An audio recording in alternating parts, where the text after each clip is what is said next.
Hey guys, सबसे पहले आप सभी को हैप्पी मदर्स डे। इस मदर्स डे को और भी स्पेशल बनाइए हेलो ऐप के साथ और पार्टिसिपेट कीजिए सुपर मॉम चैलेंज में। बस पोस्ट कीजिए आपकी सुपर मॉम का फोटो एमवी फीचर के जरिए और दिखाइए सारी दुनिया को कि आपकी माँ सुपर मॉम है। तो देर किस बात की है, जाइए डाउनलोड कीजिए हेलो ऐप और शेयर करो आपकी feelings for your super mom with friends and family.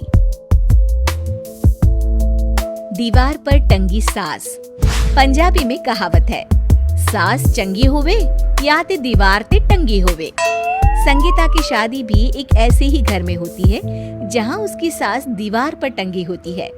ससुर और पति शादी के पहले दिन उसे सास के फोटो के सामने ले जाते हैं, जहां ससुर जी कहते हैं, बेटा संगीता, ये तुम्हारी सास थी, बहुत नेक और भली, लेकिन थोड़ी गुस्सैल थी।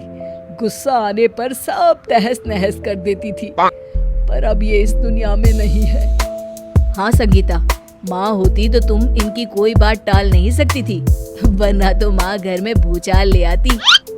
संगीता मन में खुश होती है कि अच्छा है कि ऐसी औरत अब इस घर में नहीं है, लेकिन दिखावे के लिए वो जैसे ही सास की फोटो के सामने हाथ जोड़कर खड़ी होती है, ये क्या, सास उसे देखकर मुस्कुराने लगी।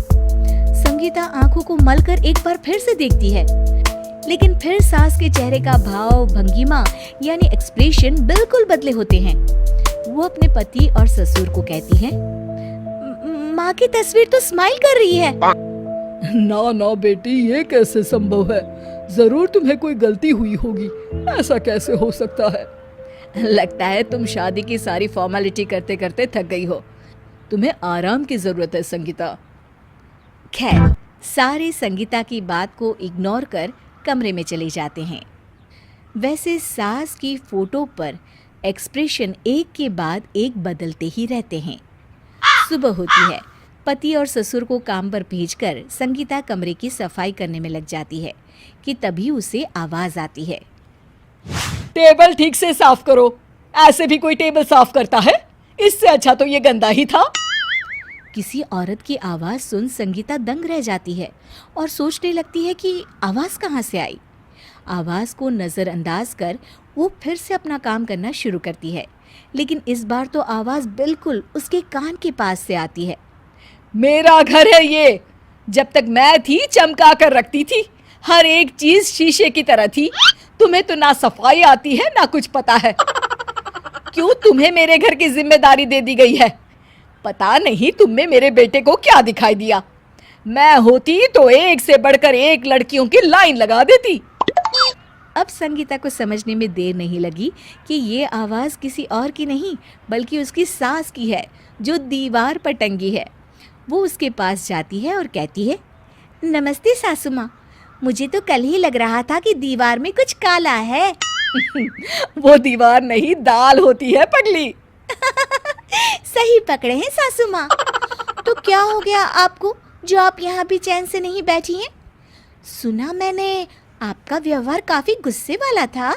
चुप रह तू, ज्यादा बकर बकर ना कर। घर का काम करना तो आता नहीं, आई है मुझसे बहस करने। हाँ देखिए सासू माँ, मैं आपसे साफ साफ कह देती हूँ, मुझसे पंगा लेने की कोशिश मत करिएगा। तभी पीछे से संगीता का पति आता है। अरे संगीता, किससे बात कर रही हो? कौन है वहाँ? संगीता की सास की फोटो फिर से पहले जैसी हो जाती है। आपकी माँ से कह रही थी कि मुझे काम करना आता। अरे संगीता, माना सास के ताने हर बहू को अच्छे लगते हैं, लेकिन यहाँ तो माँ है ही नहीं, तुम तो फोटो से ही। तुम भी लाजवाब हो संगीता। किसी को विश्वास नहीं होता कि संगीता अपनी मरी हुई सास की फोटो से बात करती है।